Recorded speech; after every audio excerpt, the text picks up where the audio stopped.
Live from New Delhi, you're watching DD India Live, India's voice to the world. I'm Preeti Kaur. Coming up in the next 30 minutes, US Secretary of State Antony Blinken arrives in Saudi Arabia. Will try to restart fraught ceasefire negotiations in Gaza. Parallelly, Hamas delegation is expected in Cairo for ceasefire talks. Ukraine withdraws from 3 villages as the Eastern Front worsens. Situation critical at the area of Kharkiv, Ukraine's second largest city, as Kyiv waits for new delivery of the US weapons.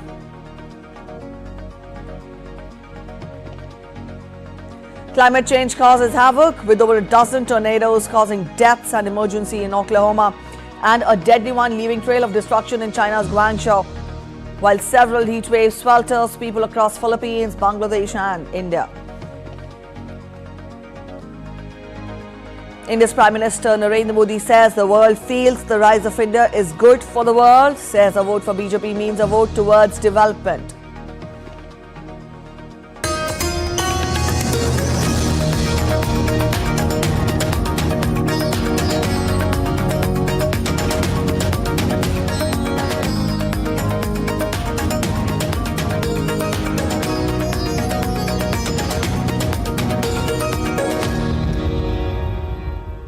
Talks on Gaza ceasefire are expected to see much development on Monday, with US Secretary of State Antony Blinken reaching Saudi Arabia to try to restart fraught Gaza ceasefire negotiations. While parallelly, a delegation from Hamas is expected in Cairo, which will likely provide a response to Israeli proposal focused on an initial hostage release. While Egyptian officials have stepped up their own efforts to mediate talks between Hamas and Israel. Mediators were working on a compromise solution to answer both parties' main concerns, intended to set the stage for further negotiations to end the conflict entirely.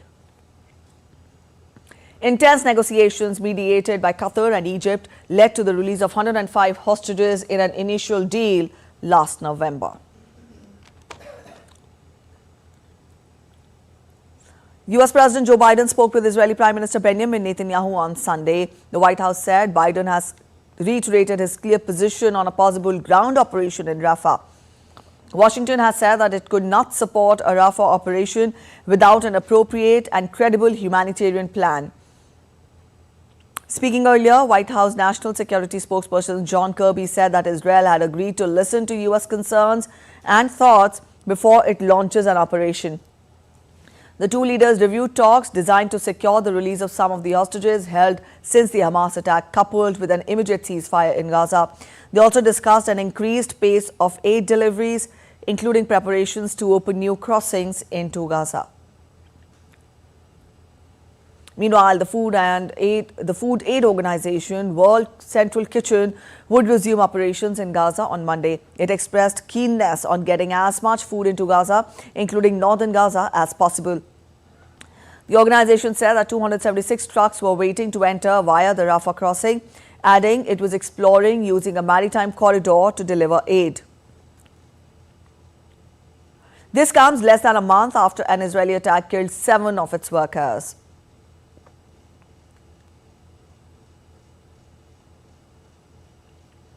World leaders from various sectors and industries convened at the World Economic Forum in Saudi Arabian capital Riyadh that kicked off on Sunday. The two-day meet underscores the urgency of addressing ongoing conflicts and crises while stressing on the importance of international cooperation to achieve lasting peace. During a session on rebuilding trust at the WEF, Saudi Arabia's Foreign Minister HH Prince Faisal bin Farhan Al Saud stressed on the need to resolve the Gaza conflict once and for all. Everybody's interest in the region. Our interest, the interest of the Palestinians, the interest of the Israelis, the interest of the global community of nations, that we find a pathway to resolve this issue once and for all, because that's the only way we are going to avoid, first of all, a repeat, but also we're going to avoid that the suffering that has happened on all sides happens in vain. This is just not an approach that is possible. The U.S. Central Command and the Royal Jordanian Air Force conducted a combined humanitarian assistance airdrop into northern Gaza to provide relief to civilians in Gaza affected by the ongoing conflict.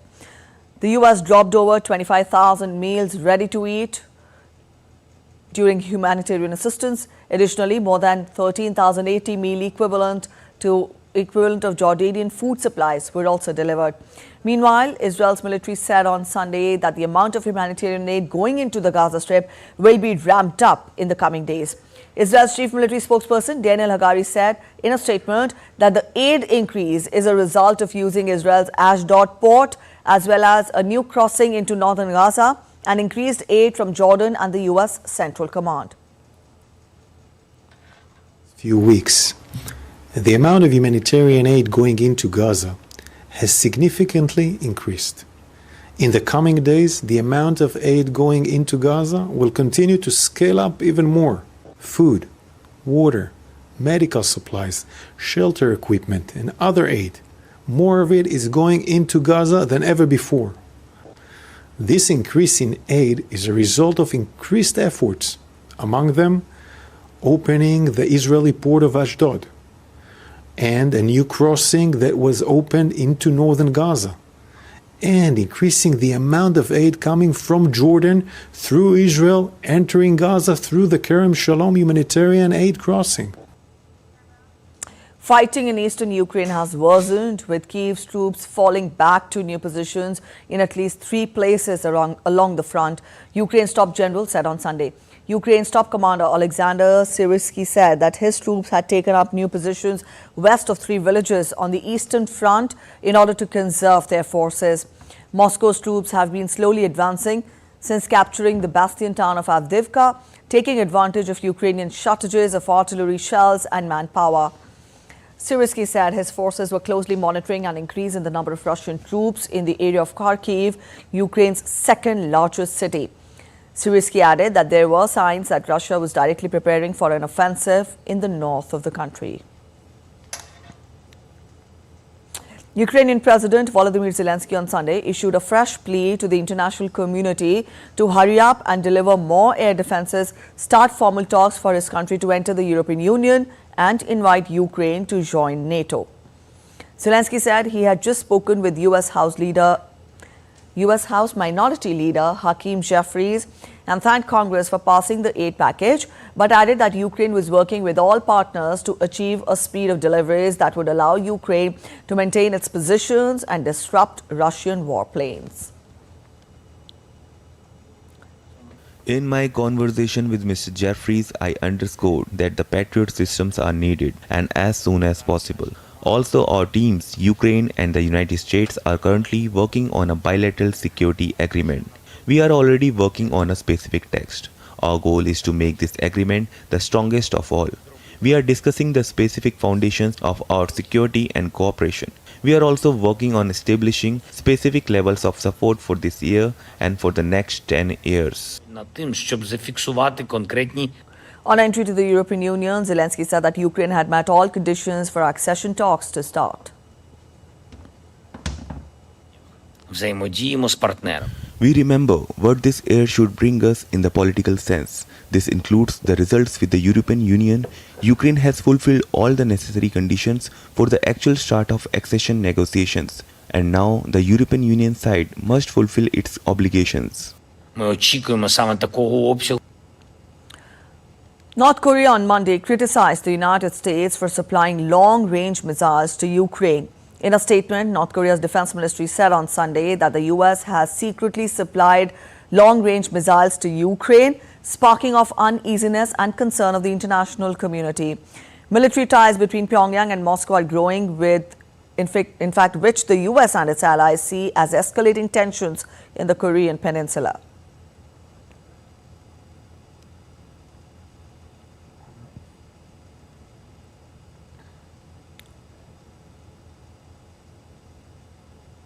Let's get you a quick update on South Korean politics now. President Yoon Suk-yeol will meet opposition leader Lee Jae-myung for talks on Monday. It follows a crushing election defeat for the president's ruling party that led to widespread calls for him to change his style of leadership. Yoon's People Power Party failed to make inroads into the opposition's grip on Parliament in the April 10th election, which was widely seen as a referendum on the Conservative leader's first 2 years in power. The meeting is the first Yoon has held with Lee since taking office. Spain's Prime Minister Pedro Sanchez is expected to announce his decision to step down for a few days after a court launched a business corruption probe into his wife's private dealings. Meanwhile, thousands of Socialist Party supporters marched on Sunday in Madrid, urging Prime Minister Sanchez to stay on. Protesters gathered in front of Spanish Parliament, waved flags and chanted, "Pedro, don't give up." Sanchez denies the allegations made against his wife, Begoña Gómez.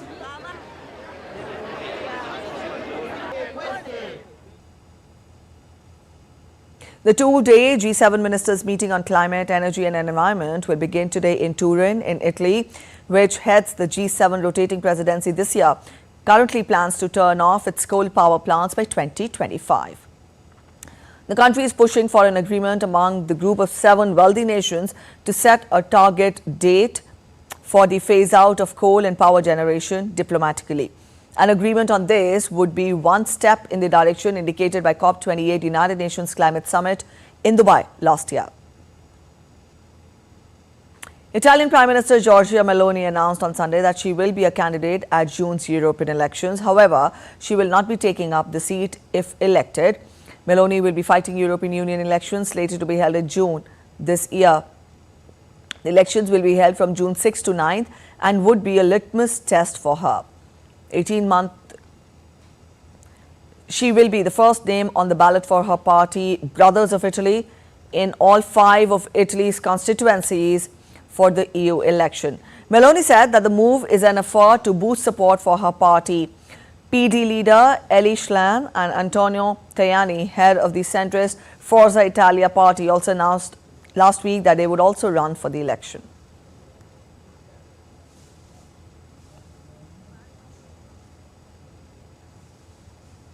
The Republic of Ireland is looking to send asylum seekers back to the UK as it faces influx over the border with Northern Ireland.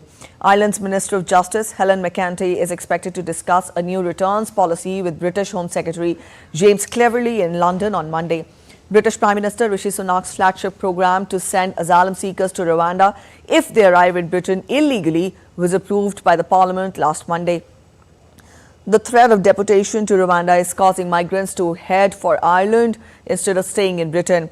The border between Northern Ireland and the Republic of Ireland is effectively open with no immigration checks. At least 4 people died, including a 4-month-old baby, and several others were injured in Oklahoma this weekend after dozens of twisters swept the U.S. southern plains. Oklahoma Governor Kevin Stitt on Sunday declared a disaster emergency for the state. Storm warnings for high winds, heavy rain and hail were issued by the National Weather Service for more than 47 million people, stretching from East Texas north through Illinois and Wisconsin. More than 30 people were reported to be injured by tornadoes, according to the Oklahoma Department of Emergency Management. More than 20,000 customers in Oklahoma were without power as of Sunday afternoon.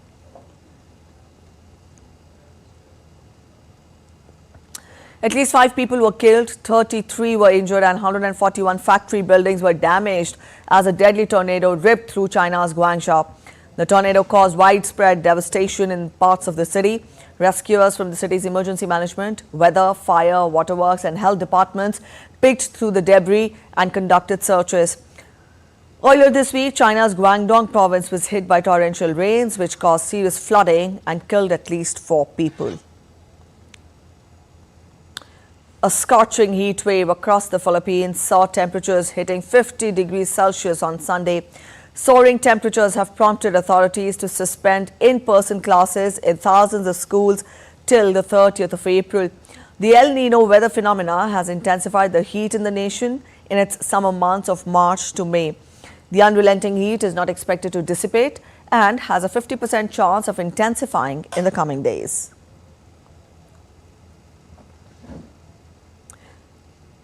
The Bangladesh Meteorological Department on Sunday issued a countrywide third phase heat wave alert for the next 3 days amid severe heat wave in the country. The country's weather service said that the heat wave is likely to continue till Tuesday morning. Earlier, the department had issued a 72-hour heat wave alert during its second phase on Thursday. The Japanese yen surged 5 yen against the dollar in Asian trading on Monday after the currency fell to a fresh 34-year low earlier in the day. The dollar fell sharply to 155.25 yen from as high as 160.2. Trading was weakened by a holiday in Japan and attempts by traders to test key levels and stop loss orders in a nervous market. Markets are on guard for any intervention by Japanese authorities to contain the yen's nearly 11% fall this year. You're watching DD India Live. We're heading for a short break, but after the break, amidst the state of Uttarakhand grappling with fires, fire officials prohibited from taking leaves during the forest fire season.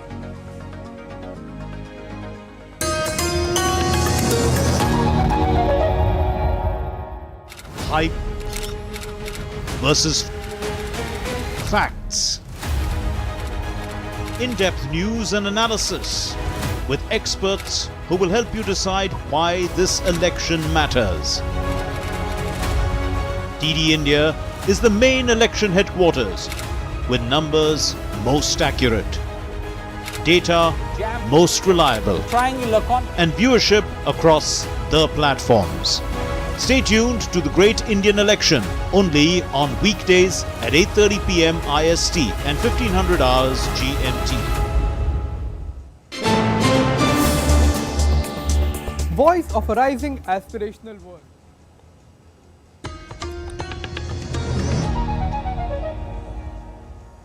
Welcome back after the break. You're watching DD India Live and I'm Preeti. In more updates, in an interview to an English daily, Indian Prime Minister Narendra Modi touched upon a range of topics, including the ruling alliance's target to cross 400 mark in the 543-member lower house of the parliament in the general elections.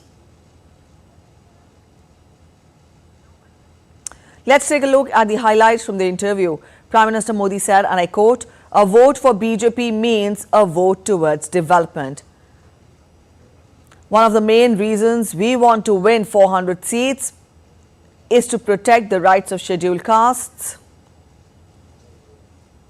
scheduled tribes and other backward classes in our country." He also spoke on the newly built Ram Temple in Ayodhya. He said Ram Mandir is an emotive issue for the people of our country.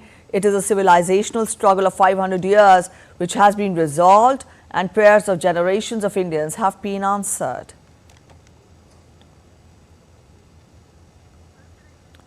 He also added that the BJP government will do everything in its capacity to make uniform civil code a reality in India.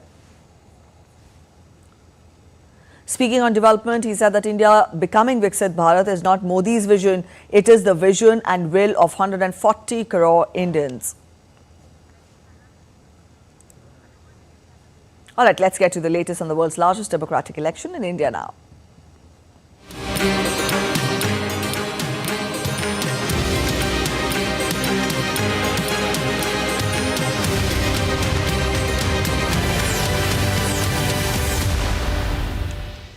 As India prepares for the third phase of its general elections, campaigning is gaining steam on Monday.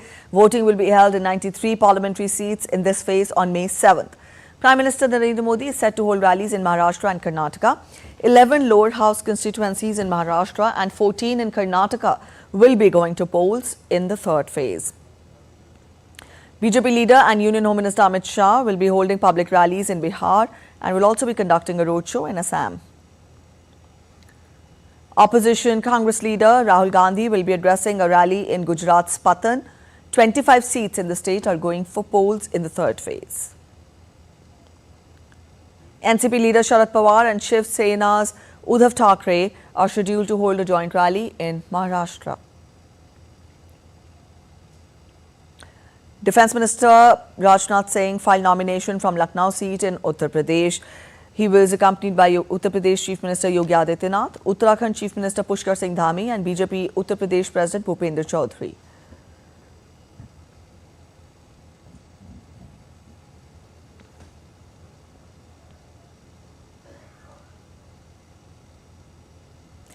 Before filing nomination, Rajnath Singh held a roadshow in Lucknow.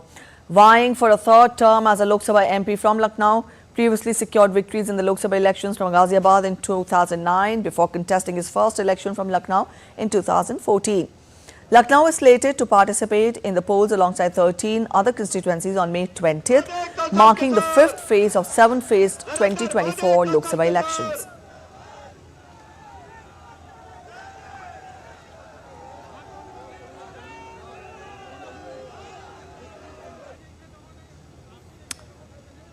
Meanwhile, the Election Commission of India on Monday issued a notification of the sixth phase of Lok Sabha polls.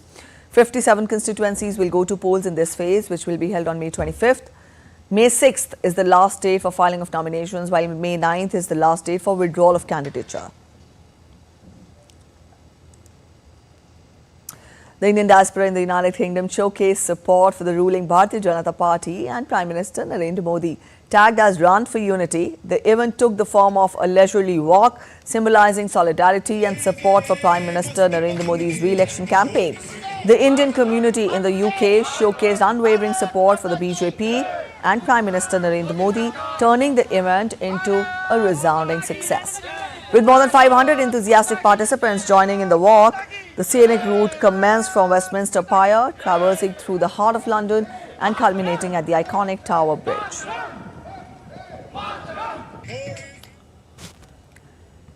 In the ever-evolving landscape of Indian democracy, a new narrative is unfolding, one where senior citizens are not just participants but trailblazers.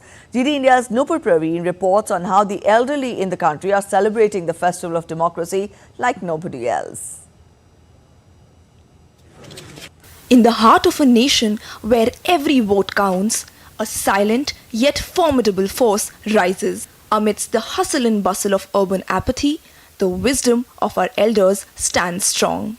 In the city that you live in, there would be a lot of trees, most of them young and fresh, that bloom hope. But there would also be trees that are old and barren. They talk about resilience and wisdom. In the parliamentary elections of 2024, India's old and wise, the senior citizens, are set to rewrite the narrative of voter participation. With nearly 970 million registered to vote, this year's general elections in India is witnessing a historic surge. Among these, 10.8 million voters are 80 years and above, including over 200,000 centenarian voters. For the elderly, voting is not just a duty, but a fundamental political right and a matter of individual choice. Vote डाल के बहुत खुशी मिलती है, एक-एक vote से ही एक-एक बूंद से ही गड़ा बढ़ता है। मैं तो 18 साल की उम्र से वोट डाल रही हूँ।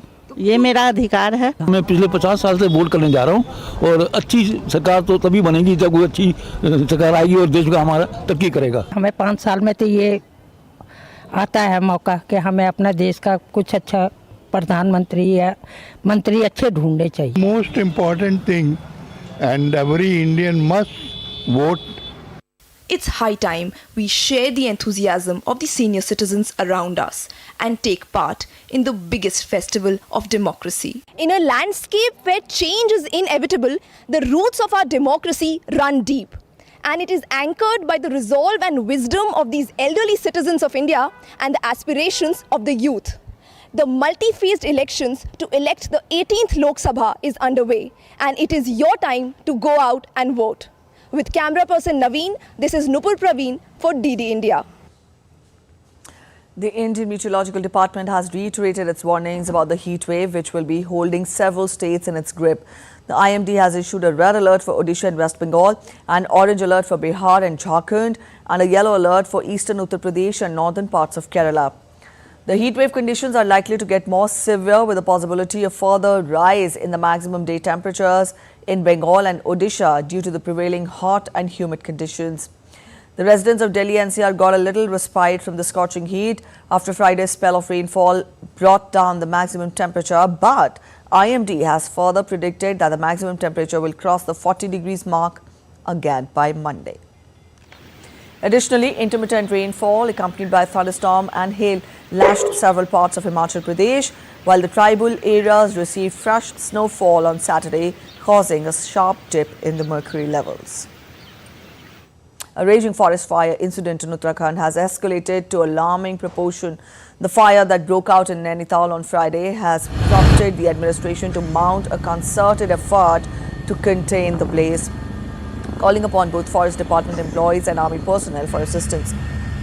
3 people were arrested amid raging forest fires in Uttarakhand, especially in the Kumaon region. The state government has issued an order prohibiting forest officials from going on leave in the forest fire season, which commences from February 15th and ends on June 15th. In the meantime, Uttarakhand's Forest Department has noted a worrying increase in forest fire occurrences, documenting 26 incidents in the Kumaon region and 5 in the Garhwal region within a span of 24 hours. Now, these fires have devastated around 33.34 hectares of wooded area. On Sunday, a fire incident broke out in Uttarakhand's Almora near Patal Devi. Uttarakhand police prevented it from reaching the populated area.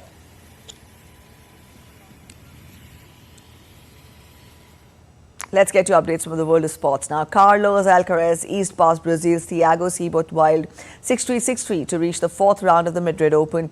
Alcaraz won 87% of his first serve points on his way to securing a second victory of the clay court season. Next up for the world number 3 is a rematch with last year's losing finalist Jean-Lennart Struff, as Alcaraz seeks to become the first player to win the Masters 1000 crown in the Spanish capital 3 straight times. 12th seed Taylor Fritz also advanced with ease, dispatching Argentina's Sebastian Baez for 6-2, 6-3 to set up a 4th round contest with 8th seed Pole Hubert Hurkacz. 2nd seed Aryna Sabalenka advanced after a tougher than expected 3-set fight from the 19-year-old Robin Montgomery at the Madrid Open. Sabalenka needed 2 hours and 29 minutes to defeat American Montgomery for 6-1, 6-7, 6-4 and advance to a round of 16 matchup with number 13 seed Danielle Collins.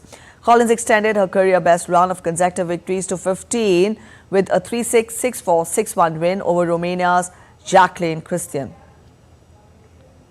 Number 4 seed Alina Rybakina of Kazakhstan sailed to a 6-4, 6-1 victory over Mayar Sherif of Egypt. Rybakina next faces Czech Sara Bielik, who sailed to a 6-3, 6-1 win over Ashton Kruger. Russian Mira Andreeva reached the round of 16 for the 2nd straight year by dispatching number 7 seed Marketa Vandruzova of the Czech Republic 7-5, 6-1. Alright, that's it in this edition of DD India Live, but let us know your thoughts on the news of the day. And for all those on the go, you can get all the latest news and updates from India and across the world on the DD India mobile app. The mobile app is available on both the iOS and Android platforms. Scan this QR code on the screen to download it. We will be back with more news as it breaks here on DD India. I'm Preeti Kaur signing off, and from all of us here in Delhi, thanks for watching DD India Live.